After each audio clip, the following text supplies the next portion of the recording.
I'll teach you everything you need to know about CFrame Intermediate in 5 minutes. Now we're going to look at some potential scenarios using CFrame. Let's see if you can figure out how to do these scenarios. The first scenario is we want to move the part to 25, 25, 25, but we want it to keep its rotation. So we're moving this part to 25, 25, 25, but we want it to keep the same rotation using CFrame. Well, let's just assign this part to a variable first. And the way we do that is part.cframe equals cframe.new 25, 25, 25. Okay, so this teleports it to 25, 25, but it's going to get rid of its rotation because the default rotation is 0, 0, 0, unless we specify otherwise. And the way we specify that we want part.cframe to keep part.cframe's rotation, we multiply it by part.cframe.rotation. And this will keep the part's rotation, and it'll also move it to that location. See, the part kept the same rotation. So that's how you would go about keeping the same rotation. The second scenario is we want the part's position to stay the same, but we want its rotation to be 45 degrees by 45 degrees by 45 degrees. The way we do that is similarly to how we just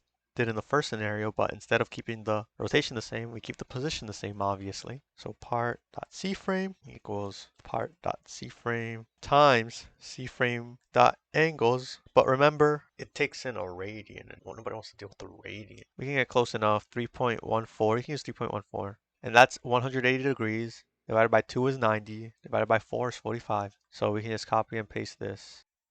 And this will keep the part in the same location, and it'll change the rotation.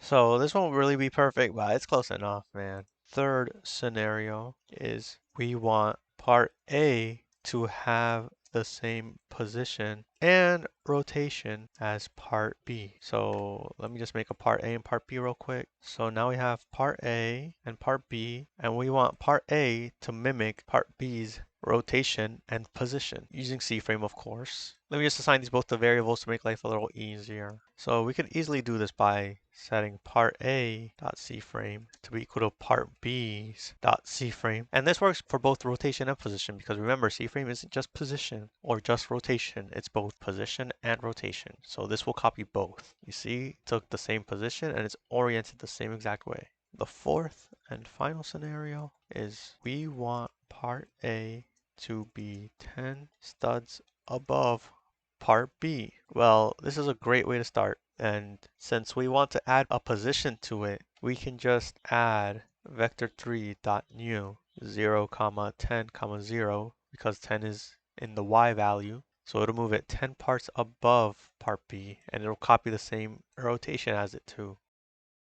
You see, it is exactly 10 studs above it, and it has the same rotation. If we were to do this with position, it wouldn't copy the rotation, but CFrame is both rotation and position. Remember that.